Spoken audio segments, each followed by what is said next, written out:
오늘의 주요 뉴스입니다. 남서쪽에서 따뜻한 바람이 불어들면서 전국 곳곳이 기상관측 사상 가장 따뜻한 2월의 아침을 맞았습니다.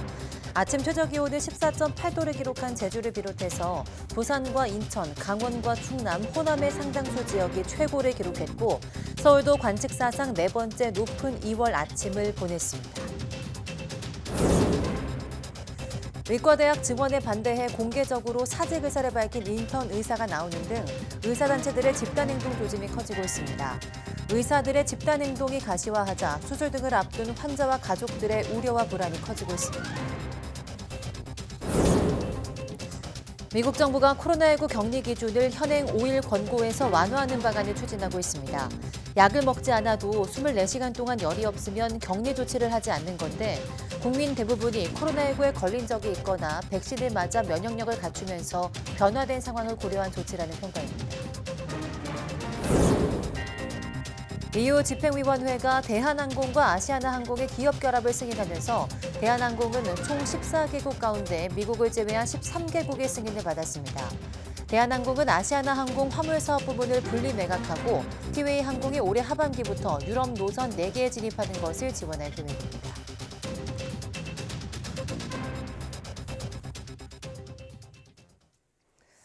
여러분 안녕하십니까? 사이언스 투데이 시작합니다.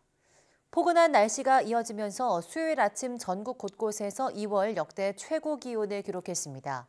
기상청은 화요일부터 따뜻한 남서풍이 유입되면서 기온이 올라 수요일 아침은 전국 기상관측이 시작된 이후 2월 기온으로는 최고를 기록한 곳이 많았다고 밝혔습니다. 제주 14.8도를 비롯해 강릉과 부산, 인천이 2월 아침으로는 가장 높은 기온을 보였고 서울도 8.8도로 역대 4위를 기록했습니다.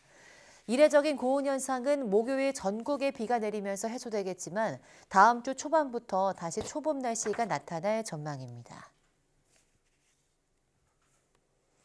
대한의사협회가 의대 정원 확대를 막기 위한 구체적 투쟁 방안을 오는 17일 결정하겠다고 밝혔습니다. 의협 비대위는 오늘 17일 제1차 회의를 열고 파업 돌입 여부와 시점 등을 포함한 집단행동 방안을 결정할 예정이라고 밝혔습니다. 김태구 의협 비대위원장은 그러나 앞서 진행한 파업 찬반 투표 결과 공개에 대해서는 조사 당시와 상황이 달라져 의미가 없어졌다며 공개하지 않겠다고 밝혔습니다. 그러면서 의대 정원 2,000명 증원 추진은 의료비 부담 증가를 가져올 것이며 이는 고스란히 미래 세대의 부담으로 전가될 것이라고 주장했습니다. 의협 비대위 관계자는 이번 싸움이 밥그릇 싸움이 아니라 미래 세대를 위해 자신들이 싸우는 것이라고 강조했습니다. 네, 의사협회 이런 투쟁 일정과 상관없이 전공의 가운데서는 공개적으로 사직 의사를 밝힌 사례도 나왔습니다. 정부는 사직서 수리를 금지 명령 내렸지만 병원 입장에서는 딱히 막을 방법이 없다는 입장이어서 고심하고 있습니다. 신지원 기자입니다. 대한전공의협의회 임시총회가 열린 다음 날 인터넷에 올라온 영상입니다. 수술복을 입은 인턴 의사가 전공의 단체의 공식 입장이 아닌 개인적 입장이라며 사직의 뜻을 밝혔습니다. 의사에 대한 시각이 적개심과 분노로 가득한 현 상황에서 저는 더 이상 의협을 이어가기 힘들다 판단하였고 그런 생각에 잠시 내려놓으려고 합니다. 또 자신이 의사들의 집단 행동을 부추긴다고 생각한다면 의사 면허를 가져가도 좋다며 이름과 소속, 면허 번호를 공개했습니다. 복지부는 인턴 의사가 전공의 계약을 포기할 경우 제지할 방법은 없지만 개인의 피해가 막중하다며 최대한 대화를 통해 설득하겠다고 밝혔습니다. 또 전공의는 계약 갱신을 거부하기 전 미리 사직 의사를 밝혀야 한다며 사전 논의가 있었다면 집단 행동으로 간주할 수 있다고 말했습니다. 개별성을 띈다고는 보이지만 그래도 그런 것들을 사전에 동료들과 상의하고 이렇게 했다면 집단 사직서로 볼 수가 있습니다. 사직서를 받을 때 왜 이 사람이 사직서를 내는지 이런 것들을 상담 등을 통해 가지고 면밀히 파악을 하고 현행법상 각 수련병원은 전공의와 계약기간과 장소 등을 개별적으로 정합니다. 전공의 자유의사에 따라 계약을 안 할 수 있지만 병원마다 재계약 시기나 방식은 차이가 있습니다. 다만 새로 계약서를 작성해야 하는 인턴 의사는 상황이 다릅니다. 올해 상반기 전공의 1년차 모집 인원은 3,300여 명으로 개별 사직 움직임이 확산할 경우 수천 명 공백 사태가 벌어질 수 있습니다.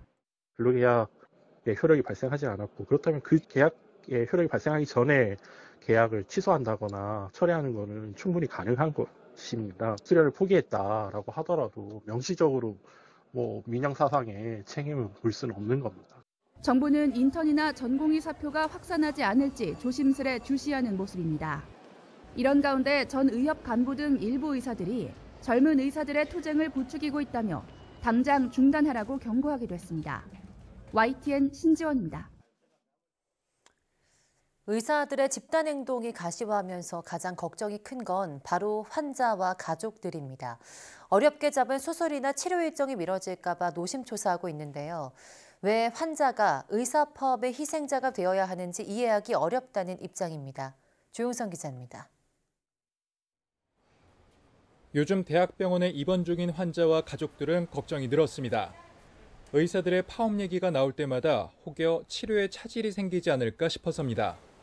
암 환자 등 중증 환자들의 경우 어렵게 잡은 수술이나 치료 일정이 미뤄질까 걱정이 더 클 수밖에 없습니다. 만약에 파업을 했을 경우 그 인턴이나 레지던트 분들이 빠지게 되면 응급상황을 대처하실 의사분들이 없으시잖아요. 그랬을 때가 제일 우려되는 상황이죠. 항암 환자 같은 경우에는 응급상황이 언제든지 발생할 수 있는데 특히 지역에서 큰 병원을 찾아 서울로 원정 치료를 다니는 환자들은 불안감이 큽니다. 대학병원 업무의 상당 부분을 책임지는 전공의 집단 행동 얘기에 예민할 수밖에 없는 겁니다. 자기 밖으로 유신되는 것밖에 안 된다. 상급병원 같은 경우에는 지역민보다 그 외부에서 오시는 분들이 더 많더라고요, 보면. 근데 그 병원에서조차 이렇게 한다면 그거는 크게 많은 불편을 초래하죠. 환자와 가족들은 의료 파업으로 왜 본인들이 피해를 봐야 하는지가 가장 납득하기 힘들다는 입장입니다. 그렇다고 파업 기간 동안 아프지 말라고 할 수도 없는 노릇. 어린아이가 있는 집에서는 벌써부터 걱정입니다. 환자들 때문이라도 파업은 안 된다고는 생각을 해요.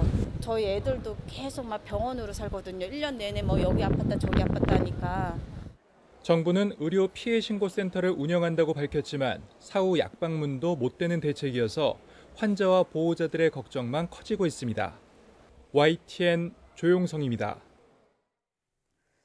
침 한 방울로 유방암을 진단할 수 있는 기술이 개발됐다고 헬스데이 뉴스가 현지 시간 13일 보도했습니다. 보도에 따르면 미국 플로리다 대학 화학공학과 연구팀은 소량의 침 속에 들어있는 두 가지 암 생물 표지로 유방암을 진단할 수 있는 휴대용 검사 장치를 개발했습니다. 손바닥만한 크기의 이 장치는 샘플당 검사 시간이 5초 미만이며 재사용이 가능하다고 연구팀은 밝혔습니다. 연구팀은 인간 타액 21개 샘플을 이 장치로 검사한 결과 건강한 유방 조직과 초기 유방암, 진행성 유방암 조직을 정확하게 구분해냈다고 설명했습니다. 미국 정부가 코로나19 자가격리 기준을 현행 5일 격리 권고에서 완화하는 방안을 추진하고 있습니다.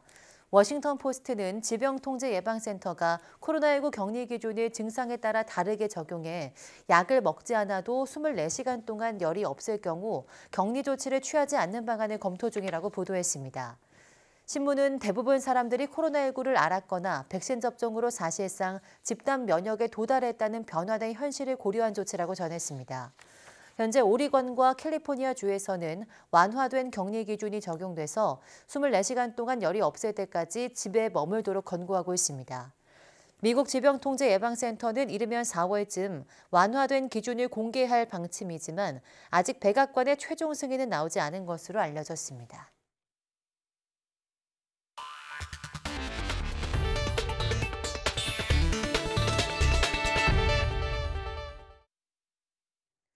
정부가 고흥 우주발사체 국가첨단산업단지와 울진 원자력 수소 국가선단에 대한 예비타당성 조사 면제를 추진하기로 했습니다. 기획재정부는 14일 열린 비상경제장관 회의에서 이런 내용의 첨단산업 클러스터 맞춤형 지원 방안을 발표했습니다. 정부는 전 세계적으로 첨단 산업의 경쟁이 심화하는 상황에 대응해서 첨단 산업 클러스터를 신속히 조성하고 지원책을 집중하기로 했습니다. 이를 위해서 기업 수요가 충분하고 경제적 파급 효과가 큰 전남 고흥과 경북 울진 산단은 예타를 면제하는 방안이 추진됩니다. 유럽연합 EU 집행위원회가 대한항공과 아시아나항공의 기업 결합을 승인했습니다. 대한항공은 EU 경쟁당국으로부터 아시아나항공 인수와 관련된 기업 결합 승인을 받았다고 밝혔습니다. EU 경쟁당국은 두 기업이 통합하면 화물사업 부문과 여객 4개 노선의 경쟁이 제한될 우려가 있다고 판단했습니다.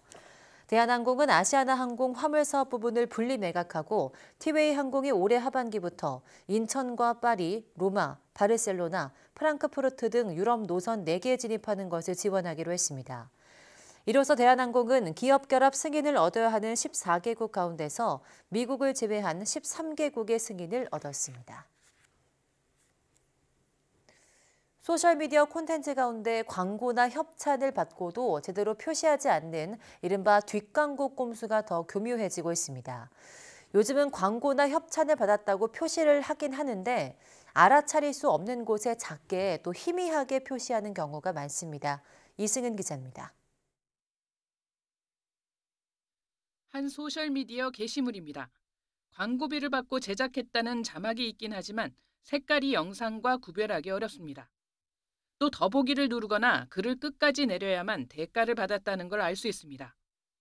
보내주셨어요라고 적어서 물건을 협찬받은 점을 모호하게 표현하기도 합니다. 공정거래위원회가 주요 소셜미디어 게시물의 광고나 협찬 표시 여부를 모니터링한 결과 이른바 뒷광고 꼼수가 해마다 늘고 있는 것으로 나타났습니다. 지난해 3월부터 10달간 적발된 건수가 2만 6천 건에 육박해서 한 해 전보다 20% 넘게 늘었습니다. 모든 유형의 위반 건수 3만 7천 건을 분석해보면 광고나 협찬 사실을 아예 표시하지 않는 경우는 크게 줄었습니다. 하지만 눈에 잘 띄지 않는 곳에 표시하는 경우가 42%에 이르렀고 표현 방식이 부적절한 경우도 많았습니다. 특히 올해는 쇼폼에서 위반 게시물 671건이 적발됐습니다.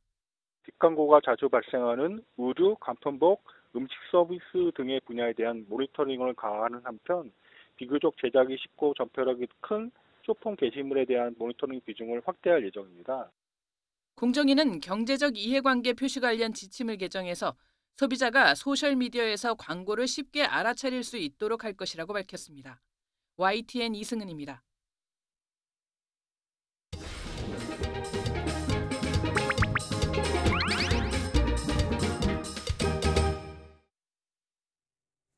다양한 동물의 생태와 습성을 알아보고 그 속에 담긴 과학을 찾아보는 시간입니다. 사이언스주 이동은 기자와 함께하겠습니다. 어서 오세요. 안녕하세요. 네, 오늘은 어떤 동물을 만나볼까요? 네, 오늘은 말에 대해서 이야기 나눠볼까 하는데요. 말은 특히 사람과 함께 달려가는 이런 모습이 아주 멋진 동물이죠. 과거에 비하면 말을 체험할 수 있는 기회가 많아지면서 우리에게도 조금 친숙한 그런 동물이 된 것 같습니다. 네, 말은 오래전부터 좀 사람과 가까운 동물이다 이런 인식이 있는데요. 말에도 경주마부터 조랑말까지 굉장히 다양한 종류가 있잖아요. 이게 어떻게 구분할까요? 말은 정확히 구분하자면 100여 종이 넘게 있습니다. 그만큼 종류도 다양하고 덩치 차이도 아주 큰 편인데요. 가장 큰 말의 경우는 이 몸무게가 1톤 정도로 주로 마차를 끄는 데 쓰이던 힘이 센 말입니다. 반대로 가장 작은 말의 경우는 보통 이 몸무게가 80에서 120kg 정도로 높이도 1m가 채 되지 않는데 어떻게 보면 아주 큰 개 정도 된다 이렇게 볼 수 있겠습니다. 이런 작은 말들은 보통 애완용으로 많이 키운다고 합니다. 그 몸무게에 따라서도 다양한 말이 있는데 말씀하신 대로 마차를 끌거나 사람과 교감하는 반려용 말도 있는 것 같은데요. 용도가 굉장히 다양한 것 같아요. 네, 그렇죠. 이 말을 쓰임새에 따라서는 크게 달리기를 하는 경주용 말과 또 일반적으로 타고 활동할 수 있는 승용마가 있고요. 또 이 농사일을 하는 말이나 또 사람과 교감할 수 있는 그런 반려동물용 말도 있습니다. 또 말은 기질에 따라서도 나눌 수가 있는데요. 크게 콜드블러드, 웜블러드, 핫블러드 이렇게 세 가지로 구분할 수가 있습니다.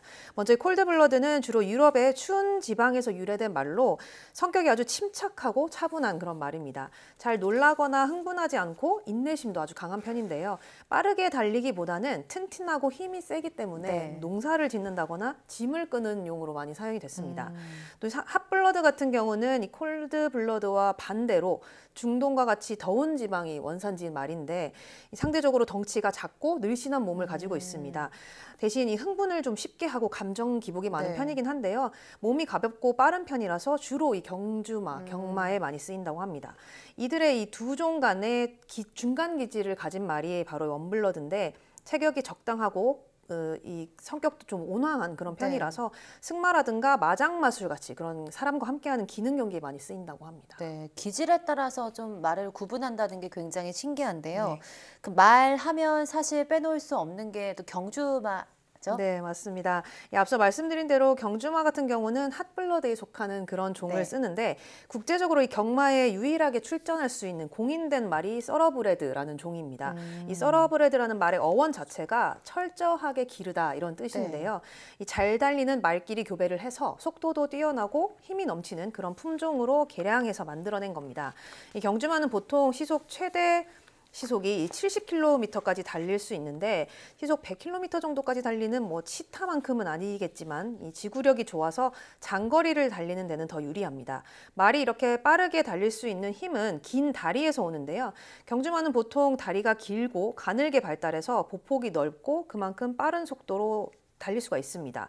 또 말은 다리뼈가 가볍고 근육은 무거운 편인데 경주마는 달리는데 불필요한 그런 무거운 근육을 많이 없애도록 훈련을 하기 때문에 더 빨리 달릴 수가 있다고 합니다. 네, 그 지금 영상에서 나간 것처럼 경주마가 달릴 때 그 다리에 정말 눈길이 가더라고요. 우리가 네. 말근육 이런 표현도 하잖아요. 네. 그 남다른 다리 근육이 말의 핵심인 것 같습니다. 네, 맞습니다. 이런 다리 때문에 말은 또 서서 잘 수가 있습니다. 와. 이 말의 뒷다리 관절이나 힘줄, 인대 같은 것들이 서 있거나 움직일 때 모두 이 에너지를 보존하기에 네. 좋도록 이 설계가 돼 있습니다. 사람의 경우는 근육과 인대 힘을 합쳐서 써야 이 운동을 할 수가 있지만 말은 근육의 힘이 없이 인대만으로도 서 있을 수가 있는 거죠. 근육을 쓰지 않으니까 에너지를 소비하지 않고도 체중을 지탱할 수 있는 겁니다. 말이 이렇게 발달하게 된 데는 이유가 있는데 야생에서 휴식을 취하다가 맹수가 갑자기 나타나면 앉거나 누워 있을 때보다 서 있다가 피하는 경우가 훨씬 더 이제 생존율이 네. 높겠죠. 그렇지만 이 경주마들을 보면 이 눕거나 앉아서 자는 그런 말들이 있다고 하는데 아무래도 이 자신의 생명을 위협하는 그런 천적이 없다는 사실을 인지를 하게 됐을 거고요. 또 이 훈련으로 피곤한 몸을 빠르게 회복하기 위해서는 조금 더 이 편한 자세를 찾는 게 아닌가 이렇게 보입니다. 네, 그 서서 자는 동물 중에 기린도 있잖아요. 네. 기린도 천적을 피하고자 이렇게 서서 잔다고 알려져 있는데 맞습니다. 말도 서서 자는 수 있는지는 몰랐습니다. 네. 또 말이 달릴 때 보면 말발굽 소리라고 굉장히 유명하잖아요. 네. 그 말발굽 소리를 들어보면 굉장히 큰 힘으로 달리고 있다 이런 생각이 드는데요. 네, 뭐 말이 전속력으로 달리면 이 말발굽에 가해지는 충격이 몸무게의 8배에 달한다고 합니다. 그만큼 이 말발굽이 말에 가해진 이런 직접적인 충격을 좀 완화해주는 그런 역할을 하는데 발굽의 주 성분은 젤라틴이고요. 보통 사람의 손톱처럼 한 달에 한 8-9cm 정도, 밀리미터 정도 네. 자란다고 합니다. 이 야생에서는 스스로 필요한 만큼 운동을 하기 때문에 발굽이 뭐 심하게 손상되거나 네. 그런 경우가 많이 없지만 경주마는 운동량이 많기 때문에 발굽이 빨리 닳아서 편자를 반드시 부착을 해줘야 합니다. 한마디로 뭐 말한테 신발을 신겨주는 것이다 네. 이렇게 보면 될 것 같은데요. 주기적으로 새로 자란 굽을 깎아내고 마모된 편자를 새 걸로 바꿔줘야 되는데 이런 역할을 해주는 사람이 바로 장제사입니다. 저희가 예전에 한번 직접 취재를 한 적이 있었는데 이 편자를 교차할 때 먼저 수평이 되도록 발굽을 깎아낸 뒤에 불에 달군 편자를 정교하게 다듬어서 말의 발굽에 꼭 맞도록 조정을 해줍니다. 다행히 말발굽에는 신경이 없어서 고통을 느끼지는 않는다고 하는데요. 뜨거운 상태로 이렇게 편자를 달아주면 이 발굽에 단백질 성분이 녹으면서 밀착이 되게 되는 겁니다. 뭐 사람도 발 크기가 다른 것처럼 말의 발굽도 모두 크기와 모양이 다르기 때문에 이렇게 정교하게 편자를 만들기 위해서는 숙련된 장제사가 작업을 하게 되는 겁니다. 네, 영상을 보니까 막 뜨거울 것 같고 아플 것 같은데 네. 이게 신경이 없어서 아무런 느낌이 없다고 하니까 다행인 것 같긴 네. 한데요.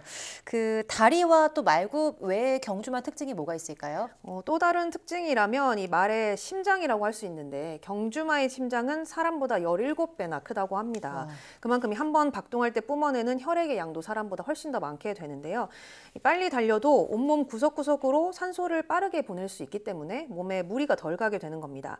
또 이 경주말을 보면 달릴 때 눈 양옆을 이렇게 가려주는 네. 걸 볼 수가 있는데요. 말은 사람과 달리 눈이 옆쪽에 있기 때문에 시야가 360도에 가깝습니다. 다른 초식 동물들과 마찬가지로 야생에서 포식자가 나타나면 빠르게 알아차려야 하기 때문에 일종의 생존을 위한 수단인데요. 파노라마 사진처럼 옆은 물론이고 뒤까지 볼 수 있고 색깔도 일부 구분을 할 수 있다고 합니다. 그렇지만 이 경주마의 경우는 이런 특징이 집중을 방해할 수 있기 때문에 달릴 때는 양옆 시야를 가려줘야 한다고 합니다. 네, 경마장 가본 적이 있는데 그게 꾸미기용 그냥 옷을 입은 것처럼 보였는데 이게 네. 이런 특징이 있는지 몰랐습니다. 오늘은 말에 대한 이야기 잘 들었고요. 여기까지 듣겠습니다. 고맙습니다.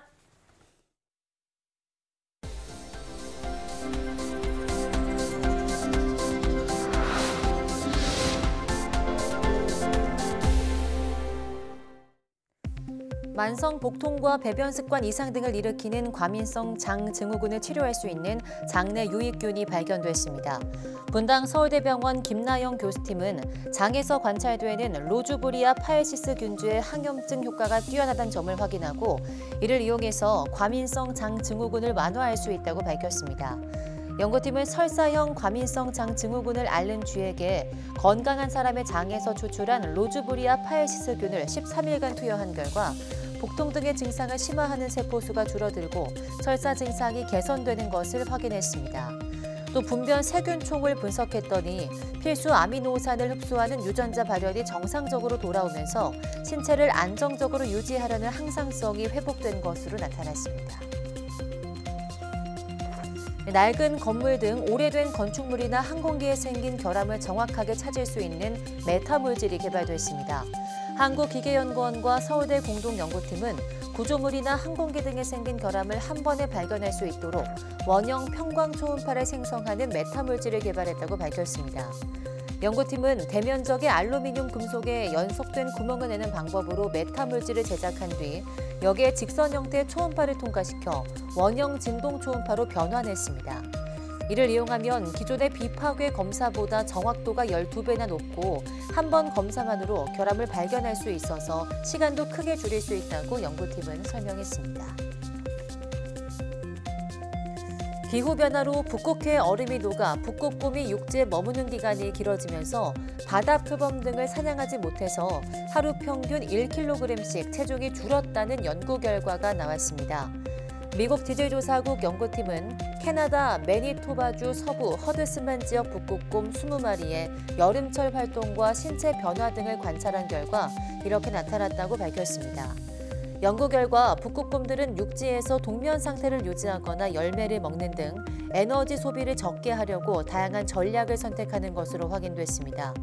이에 따라서 하루 에너지 소비량은 개체별로 최대 5배 이상 차이가 났지만 모두 열량 높은 먹이를 구하는 데는 어려움을 겪어서 20마리 중 19마리의 체중이 하루 평균 1kg씩 감소한 것으로 확인됐습니다.